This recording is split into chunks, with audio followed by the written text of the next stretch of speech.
DreAllDay.com. You're now tuned in to the show where you learn the discipline to show up day after day to do the work, the confidence to put yourself out there boldly and authentically, and the mental toughness to continue showing up, doing the work, putting yourself out there, even when the success you've expected to achieve has yet to be achieved. And on top of all this, we're not done.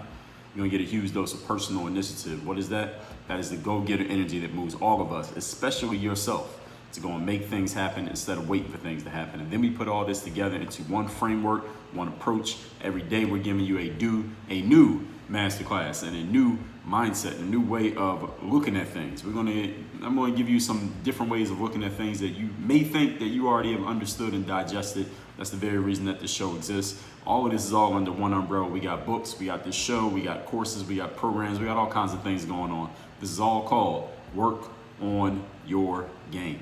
My name is Dre Baldwin, also known as Dre All Day, and welcome to the show. And today's topic, we're going to talk how virtue signaling, which is something that's become a popular practice these days, I guess, for lack of a better term, a popular practice of virtue signaling. I believe what people are actually doing when they're virtue signaling, they're actually signaling their fear. And I'm going to explain to you exactly what I mean by that in a very short period of time. Now, first of all, one housekeeping thing before we get into this is to remind all of you or inform you if you didn't know that I have a text message line where you can text me, and I want you to text me directly and tell me the best insight, the best idea, or the worst insight, or the worst idea that I shared here in today's masterclass. My direct text number is 305-384-6894. Again, 305-384-6894. Once you text me there, not only will you be able to engage with me directly, of course, you will also be receiving my daily motivation text message, which I send out every single morning to everyone who's in my texting community. Ask one of your friends about it. If you're not sure if that daily motivation is even worth it, let them show you. Or follow my Instagram story, because I will show you myself, or be on my email list, as I'll show you there as well. Again, 305-384-6894. Now, first of all, let's get clear on what virtue signaling means. Let's get a definition of this phrase so we're all talking from the same position here. Definition of virtue signaling. I found this one online, straight from Wikipedia. The action or practice of publicly expressing opinions or sentiments intended to demonstrate one's good character or the moral correctness of one's position on a particular issue. That is the definition of virtue signaling. In other words, someone showing off how much they believe in a certain topic, and they're really doing, it's kind of like performance art. You're showing everybody, hey, everybody, look, this is the thing that I believe in, this is the side that I'm on. And I believe, and I have read between the lines and seen this so much, especially over the last couple of years, that people do a lot of this virtue signaling, specifically on social media, where everybody can see everybody else, at least the stuff that we put out publicly, just so everyone understands. You want everyone to know, hey, this is the side that I'm on. This is the idea that I believe in. This is the person that I'm for, or the person or idea or the belief that I am with or against. And this is where a lot of virtue signaling happens on social media. A lot of virtue signaling has translated from social media into our real life lives these days. And you may have different opinions on where you've seen virtue signaling, but I've seen it in a lot of places. For example, I'll give you some examples and I'll explain why I call them virtue signaling. In the summer of 2020, when the summer of social justice was in full throttle, the NBA, when they came back from the COVID, what do we want to call that? The COVID time off, we'll just call it that. And they were playing in a bubble down in Orlando, Florida. The first couple of games, or at least the first round of games that took place when the players came back, all the players took a knee during the national anthem. They took a knee during the national anthem because, of course, we knew that the death of George Floyd had occurred before that, and death of Breonna Taylor, and all this stuff was raging heavily around America. And a lot of the basketball players some of them were even throwing out the idea, hey, maybe we shouldn't even play at all because we have more important things that we could be doing in our communities, et cetera, instead of playing basketball. I never agreed with that idea because these basketball players are indeed full-time basketball players. What exactly are you going to do? I mean, yes, you can lend your fame to a certain event, and just because you're there, maybe more people might notice or more people might show up because a famous basketball player is there. But I mean, your full-time job is playing basketball. What else do you have expertise in that you don't need to be playing basketball so you can lend to any other situation? I didn't see anything else that a bunch of basketball players are going to add any real value aside from, again, maybe they would just draw more attention to something because somebody is there, but then what are you drawing attention to? What exactly are you going to do? And since there was no plan in place, it wouldn't have made sense for the players to not play. So I'm glad that they did decide to end up playing, because that is what they do best. And that's where they actually have they produce their highest ROI for themselves, even if we're talking about attention, by doing the thing that actually got them known in the first place. The virtue signaling, well, I think some of that was virtue signaling when a lot of players were saying things like that. Well, we shouldn't play because we could be doing more important things. Well, like what? What else are you an expert in besides playing basketball? And for the majority of basketball players, the answer is nothing.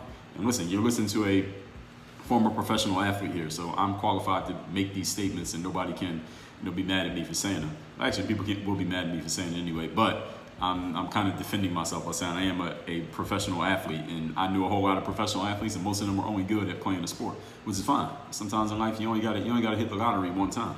Now, the virtue signaling that I'm referring to, though, was when the games came back and the players took that knee during the national anthem. Here's where I believe the virtue signaling came in, and why it is how I directly call it fear signaling, is because I do not believe, and I want you to text me and tell me if you agree or not.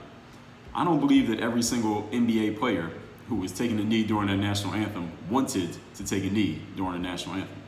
I don't think every player believed that they needed to kneel during the anthem either, because maybe they didn't feel like, I feel there were some players who felt like it was kind of disrespectful to the flag or disrespectful to military to take a knee during the national anthem. I feel there were some players who they had their own convictions that they just didn't want to take a knee. They didn't want to feel like they're just one of this big group of players who we all have the same opinion. I don't think every player in the NBA has the same opinion, even though they are basketball players. That's the only thing that many of them have in common. All basketball players do not have the same opinions on every topic, and I do not believe every single player had that idea that we should kneel during the national anthem. However, I do believe that some players caved to internal pressure from their teammates and from the media and from social media, because they knew if they didn't kneel during that national anthem, they would be singled out and they would be the one who would be paid the most attention to because they didn't kneel during the national anthem. And I believe that the fear of being singled out and that fear of being pointed out, ostracized, questioned, I think that caused many players to take a knee when they really didn't want to. And the same thing happened in baseball. And in baseball, not all players took a knee. They did some other things. Hockey, similar thing happened in the NFL. And I talked about this one in the summer of 2020. Hall of Fame football player. I don't think he's in the Hall of Fame yet. He just recently stopped playing. Drew Brees was a quarterback for the New Orleans Saints.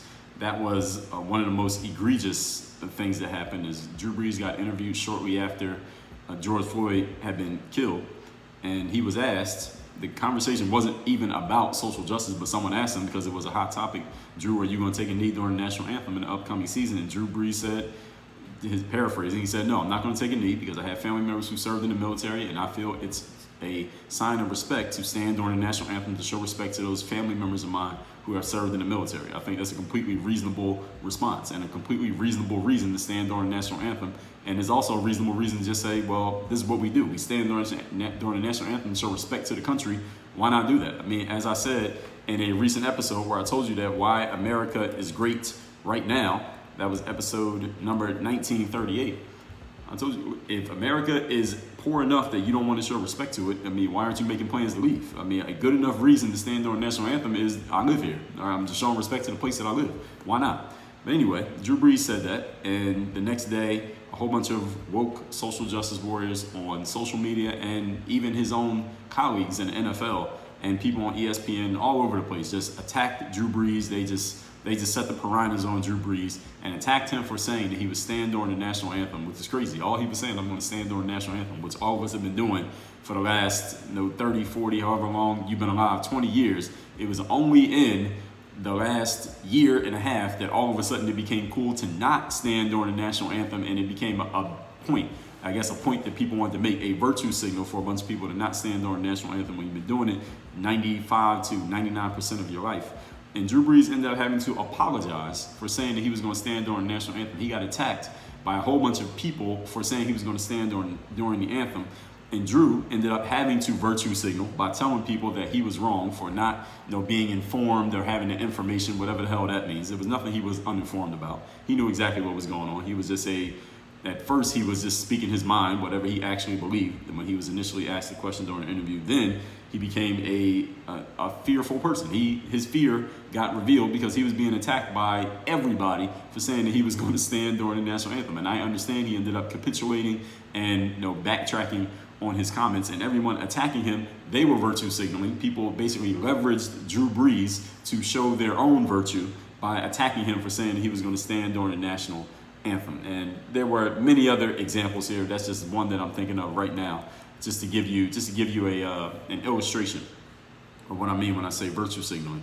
And I'm referred to you a couple episodes where I've talked about wokeness and social justice, which I did several episodes on over the last couple of years, in case you didn't know. So episode 1873, I gave you a race conversation survival guide. For any of you who is not woke and you're going to be talking to a woke person, I gave you some tips on how to navigate those conversations, because they will be virtue signaling heavily, and you're going to need to have your defenses prepared. That's episode 1873. In episode 1819, I told you why I personally am not in the woke category. In episode 1595, I shared a direct message response or exchange that I had with a woke individual who DM'd me and had some challenges they wanted to make to some points that I had made here on this show. Again, that's episode 1595. So you can refer to those episodes on your own time. They are also linked down below in the show notes. Now, when I talk social justice, episode 1632, I told you the best things that a white person can do to promote social justice in an ethical way where you're not virtue signaling. If you feel the need to, you don't have to, but if you feel the need to, what you can do.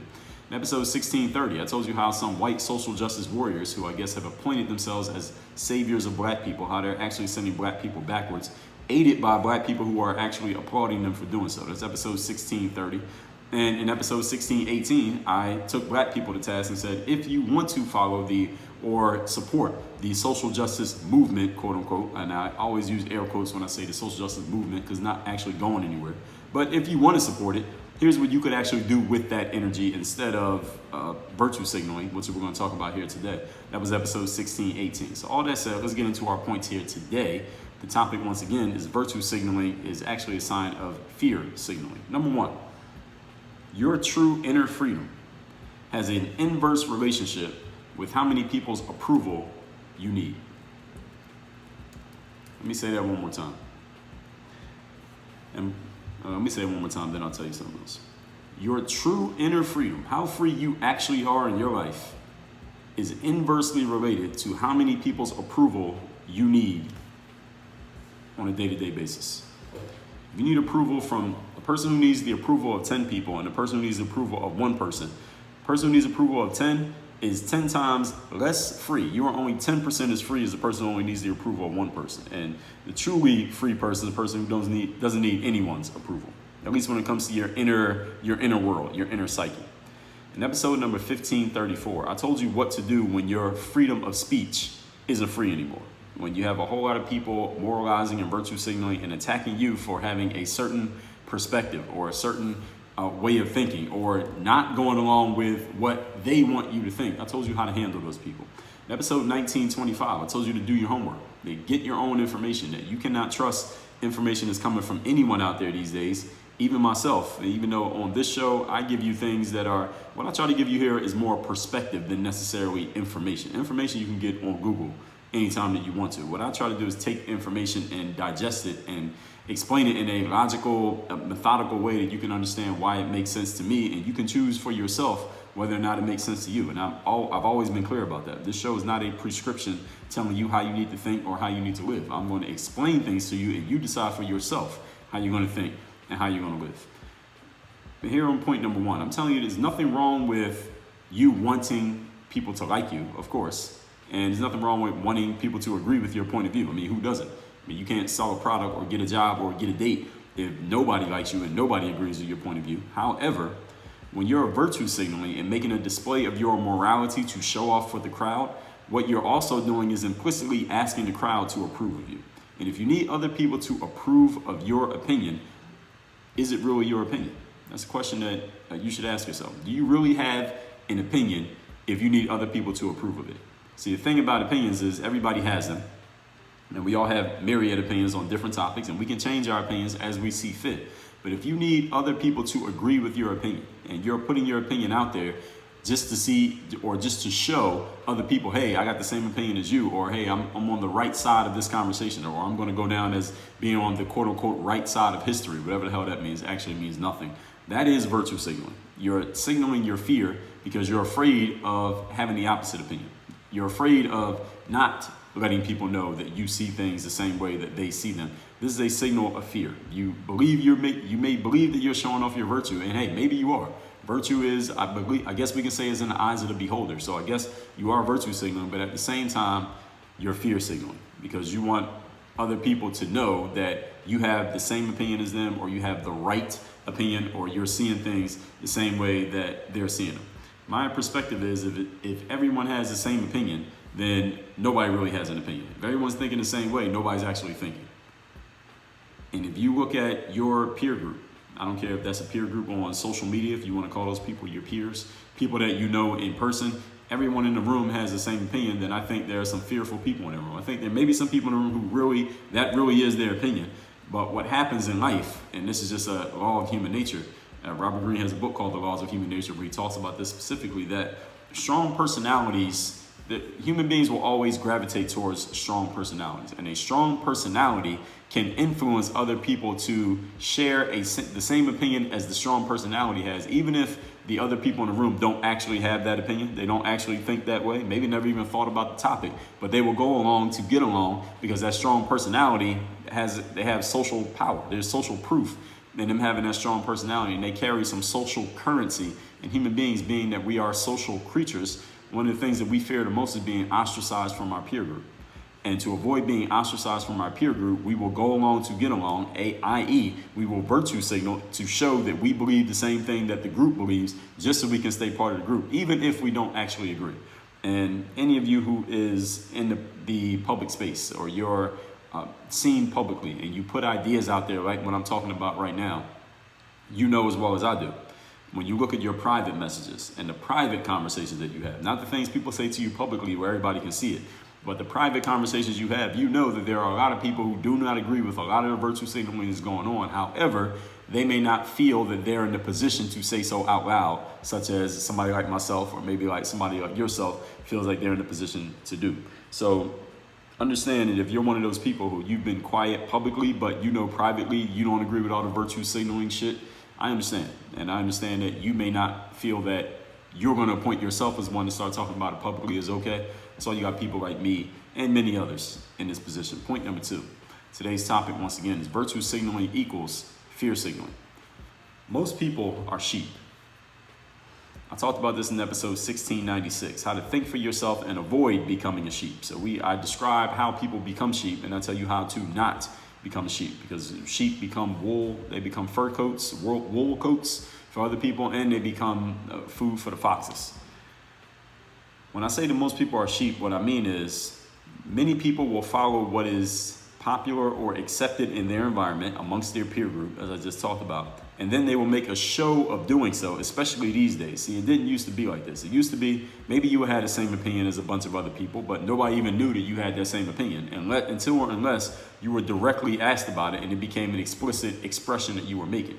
You just had your opinion and everybody had their opinions, and for the most part, you didn't know too many of another person's opinion. Even if they were your next door neighbor, you didn't really know all of their opinions. But now, because we have social media and all of us can put all of our business and all of our thoughts out into the world with no filter whatsoever, no editing process, and we could do this damn near instantaneously.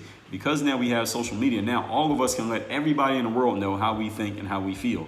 And because of that, because everyone knows that this ability is available to all of us, now you are being sometimes explicitly and sometimes implicitly being forced to share what your opinion is, being forced to share how you feel about something. There was a woman, I believe it was Amy Schumer, who was an actress or a comedian.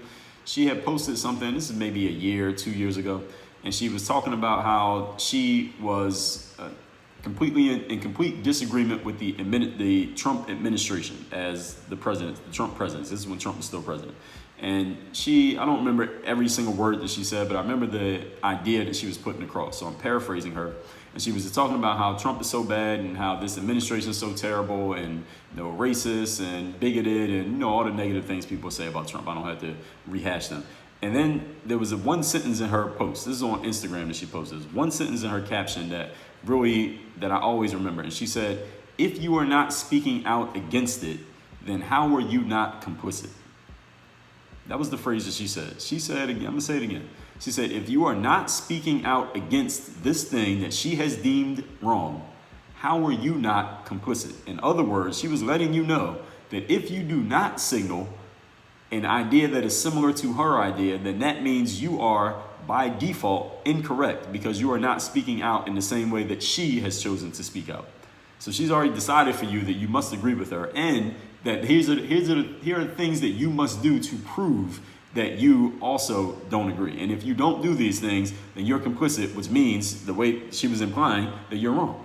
This is the exact same strategy that Mr. Ibram Kendi applied in his book, How to Be an Anti-Racist, which I addressed in episodes 1788 through 1791. He says explicitly in his book, he says, the only way to be anti-racist is you must be actively doing things, not agreeing, not thinking, not nodding your head, not reading a book, but you must be actively doing things to dismantle racist systems in America. And a racist system is anything that leads to an unequal outcome amongst the races, which really doesn't make a whole lot of sense. And it also makes me very curious why Mr. Kendi, being that he said this explicitly in his book, why he hasn't been speaking up about the vaccine mandates that have been slowly creeping in the United States of America and other places in the world, because the ethnic group that is least vaccinated as of this recording are indeed Black Americans. Therefore,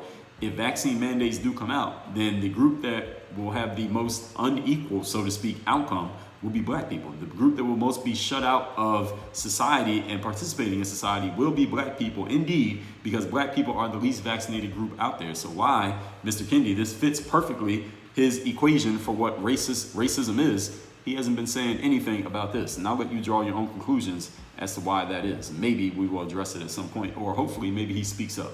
I highly doubt it, but hey, let's give him a chance. So the point is, we're still on point number 2 here. The topic once again today is virtue signaling is fear signaling. Many people will follow what's popular or accepted in their environment, again, because strong personalities will put social pressure on them to feel like they have to say something. And sometimes people will even say it explicitly, such as Ibram Kendi, such as Amy Schumer, who is a woman who is as white as a picket fence, but she is very woke. So this was, I guess, what she felt like she needed to say. And it was a virtue signal on her part, even though she may believe it. Even if you believe something, but if you're putting it out there in such a way to let everybody know, oh, this is how wrong it is.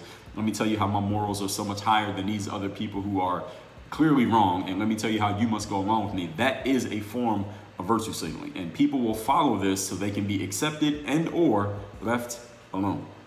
After the death of George Floyd in the summer of 2020, I remember watching, I don't watch news TV shows, and I even told you in episode 1474 to stop watching the news.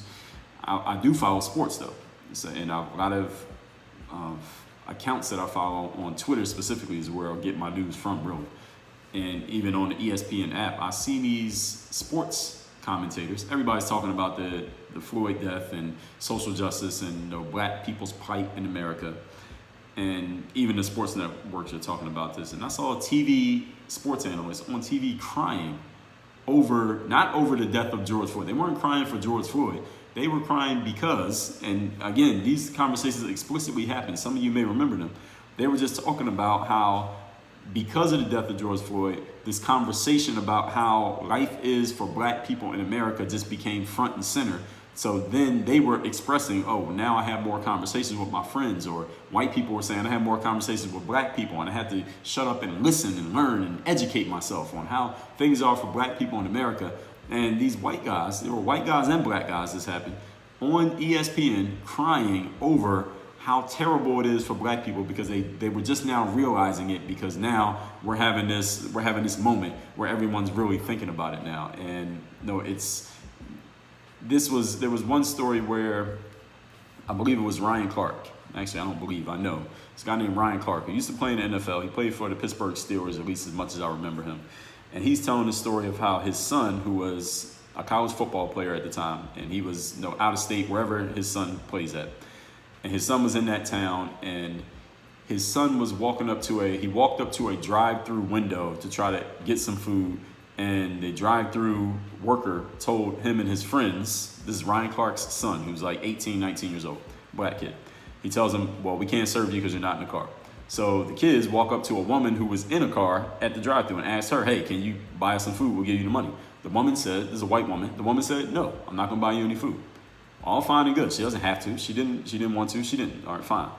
The woman gets her food. She drives off. Now, allegedly, because this is not on camera, this is all coming from Ryan Clark. He's the one who told the story. No, his son told the story. His son had posted it on Twitter, Instagram, whatever. The white woman, allegedly, after she got her food and starts to drive off, she rolls her window down and starts calling Ryan Clark's son and his friends the N-word. She expressly called them the N-word over and over again, then she drove off. Now, first of all, I told you, let me find that episode so I'm making sure I'm referring you to everything that I'm saying here, because everything that I've talked about here, I've talked about before. None of this is new. Episode number 1378. I told you that racism is legal and other truths that you should accept. In that episode, and I always point this out when I refer to this episode, I made this episode way before George Floyd, Breonna Taylor, all of this stuff, because this is not a new topic. It might be new to many of you, but it's not new. So episode 1370, I told you that racism is legal. So if a woman is calling some black people the N-word, I guess she was doing it as a taunt.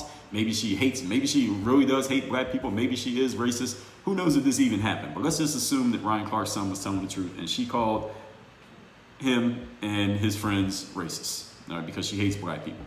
That's not a crime. It's not a crime. Now, would I appreciate someone calling me that? No. Would I possibly respond or react if someone said that to my face? I probably would. However, it is not illegal for a person to do so. Now, here's what ended up happening. Now, Ryan Clark's telling this story on ESPN. On TV, he's telling this story as it happened. Ryan Clark's son, who got called the N-word and stuff, he just tells this story. He writes it out on a note on his phone, and he posts a screenshot on Twitter and Instagram and all of that. And the internet's all talking about it. Ryan Clark goes on ESPN, and of course, ESPN puts him front and center because ESPN is very woke these days. Why, I don't know. But anyway, and Ryan Clark's on TV, and he's telling the story, and he starts crying. Now, why does Ryan Clark cry? Ryan Clark cries, and this is in his words. You can go look this up yourself. Ryan Clark says, well, I was thinking about, now, this is what he says, and I'll go into it.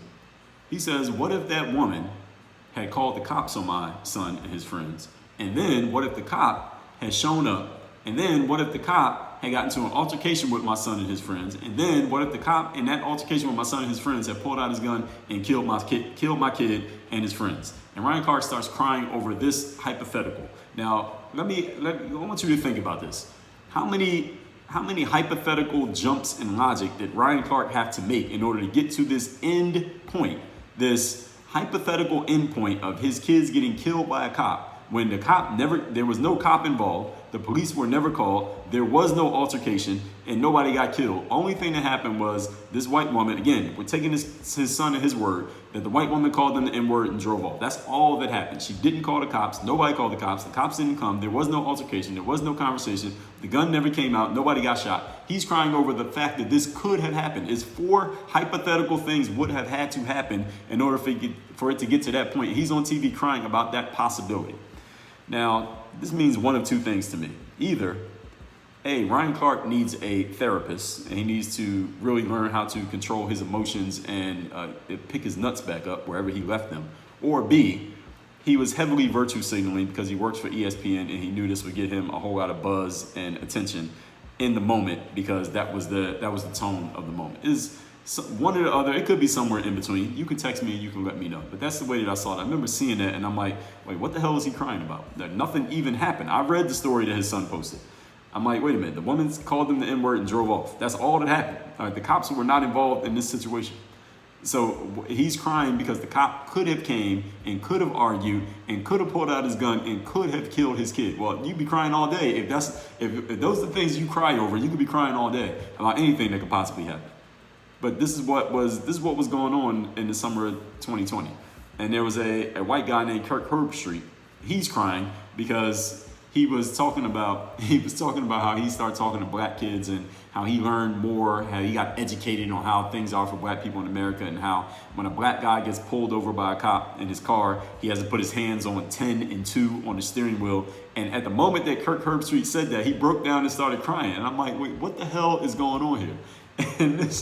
These both happened within a couple of days. Might have even been on the same day, but it was very close in time period. These two things happened. Both of these guys, football guys who are on ESPN TV all the time. And I'm like, all right, these guys are heavily virtue signaling. There's no way that this is really making this guy cry. But this is the kind of stuff that was happening then, but it's still happening now. It may be happening in smaller doses, and we kind of moved on now. The main thing everyone's talking about nowadays is the pandemics and the vaccines and the mandates and all that stuff. But this stuff was happening heavily in the summer of 2020, and it was annoying in some ways, and it was entertaining in other ways, and perplexing in others. And all of these things, I'll never forget any of these images, just the things that I saw. I already told you about Drew Brees, how he didn't get the memo that he had to play the game. These guys on ESPN virtue signaling to keep their jobs and to keep their paychecks. And one of the things, actually, before I get to, I already told you about Drew Brees, but when it comes to a network like ESPN, or anytime I hear someone virtue signaling who has a high position or a very prominent position within any organization, the question that I always ask myself is the following. If this person had the opposite opinion, if they had the opposite belief or an opposite idea, could they share that opposite idea, opinion, or belief on the same platform and still have their position the next day?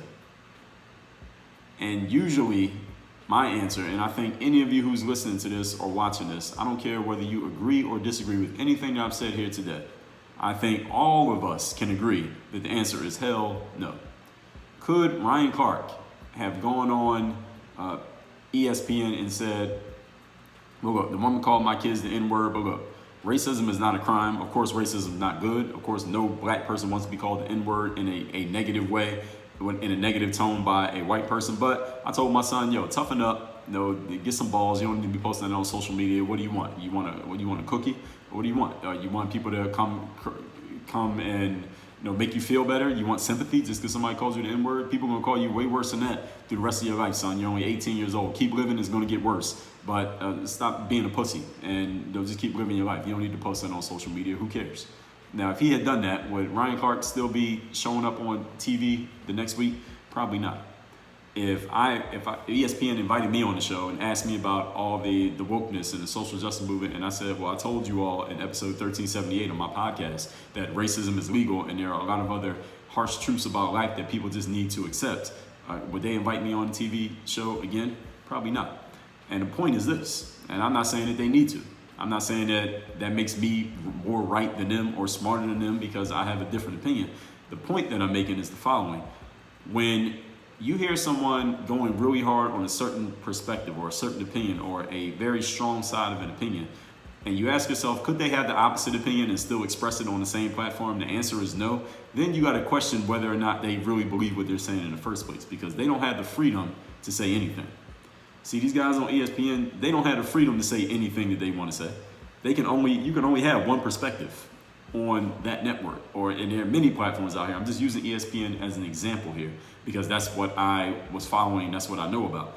But there are many platforms out there these days where people are very strong on certain opinions and perspectives. But my question that I always ask when I look at them is, what if they had the opposite opinion? Would it still be accepted on that platform? Could they still keep showing up on that platform if they thought different? And the answer is usually no. And that's unfortunate. And it is not a condemnation necessarily of ESPN. They can do as they please. It's a condemnation of the fact that all of us have gotten into these thought ghettos to where if someone has an opinion that you consider to be the quote unquote wrong opinion, you will cancel them out. And I don't mean cancel like they get fired. Maybe they get fired, but cancel as in, all right, I don't want to hear anything this person has to say. Or anytime they say anything, you automatically think at the time they said the quote unquote wrong thing. So now you have basically decided whatever they say, you can just discredit it because they've said something that you didn't agree with in the past. That's the mental canceling that we are doing to each other a lot these days. And unfortunately, we are in we have a dearth of critical thinking. And that's the biggest challenge these days. A dearth of critical thinking, a dearth of masculine men, and just a dearth of people being accepting of the fact that everyone has a right to whatever opinion that they want to have. I told you about the scary truth about cancel culture in episode 1755, if you didn't hear that episode. And I also told you about getting some balls in episode 1796. And ladies who are listening, balls, I don't necessarily mean male genitalia. When I say balls, I'm using it in a metaphorical sense, and that just have the balls to say what you want to say. And if that means somebody's going to disagree with you, if that means somebody at your job doesn't like you, I understand. I understand that can come with the territory, and I understand some of you may not want to, again, say all the things that you might feel because you need to protect certain positions in certain situations. But again, that's why people like me exist. Point number 3. Today's topic, once again, is how virtue signaling actually indicates fear signaling. Morality, which is what I talked about in the episode on freedoms, when your freedom of speech is being challenged and people are basically telling you that you're wrong for having the wrong ideas. In episode 1534, I talked about that, what to do when your freedom of speech is not free, and how people are moralizing against you to block you from using your freedom. That was episode 1955. Morality is about principles of right and wrong. That is what morality means. Now, the challenge with anyone moralizing against another person, any human moralizing against another human, is that it says in a specific religious text, it says, "He without sin shall cast the first stone." So my question for any moralizers out there, for anyone who's listening to me right now and has a challenge to the fact that I'm pointing out this virtue signaling, that I'm pointing out how so many moralizers exist these days, or the moralizer has come out of so many people these days who want to tell you that you're wrong for questioning something, tell you that you're wrong for saying, well, look, these people are kind of doing performance art and putting on a show, to tell me that you pointing out that people can't have a different opinion and still work at ESPN, which we can see because there are no people with any non-woke point of view who regularly appear on screen at ESPN. Nobody. Zero. They are saying, well, that's wrong for even pointing that out. Well, okay, here's my question. Who qualifies to cast the first stone? Who qualifies to tell another person that they are on the wrong side of history? Who qualifies to tell, what human qualifies to tell another human that your principles are more correct than their principles? The last time I checked, I don't know anyone who qualifies. No mere mortal has a right to judge anyone else's morals because none of us is devoid of sin. We can judge actions and we can give opinions on statements and we can give opinions on actions, but we cannot judge the morals of other people. You can't tell someone that they are morally unjust overall without also turning the mirror on yourself, unless you choose to be judged as well, right? Who are you to judge another person when your very actions or your virtue signaling are based on avoiding that exact same judgment, the same judgment that you're putting on another person because they don't have the right opinion? Well, your virtue signaling just to make sure no one judges you. So your fear of judgment is equal to your pointing out, your throwing out of judgment, your accusations in judgment. Let's recap today's class, which is virtue signaling is a sign of fear signaling. Definition of virtue signaling is the action or practice of publicly expressing opinions or sentiments intended to demonstrate one's good character or the moral correctness of one's position on a particular issue. Again, I talked about this in episode 1955, not too long ago. Point number 1, your true inner freedom has an inverse relationship to how many people's approval you need. There's nothing wrong with wanting people to like you and agree with you. Of course, we all want that. When you're virtue signaling, you're making a public display of your morality for a crowd. That means you're implicitly asking for approval. If you need approval of other people, then no. Is what you're doing really what you want to be doing? You have to question yourself on that. Point number 2, most people are sheep in that they follow what's popular or accepted or make a show of doing so just so they can be accepted and or so they can be left alone. And this is what a lot of virtue signaling is a sign of these days. It's just people just trying to go along to get along. And I understand if that's what you want to do, but that's a choice that I couldn't bring myself to make. And point number 3, morality is about the principles of right and wrong. The challenge with anyone moralizing and lording over another person with their morals is that he without sin shall cast the first stone. I don't know a single human being who is qualified to do so. Everyone has made mistakes. Everyone has done things. Maybe the world doesn't know about it, but everyone's done things that disqualify you from judging another person, because again, you must be completely devoid of sin to judge another individual. So who are you to judge someone with your virtue signaling when your virtue signaling is based on avoiding that exact same judgment that you seem to be so willfully throwing out? It's a question I'll let you sit with as we wrap up here. So I want you to text me, tell me the best insight or the worst insight you got from today's class. My number is 305-384-6894.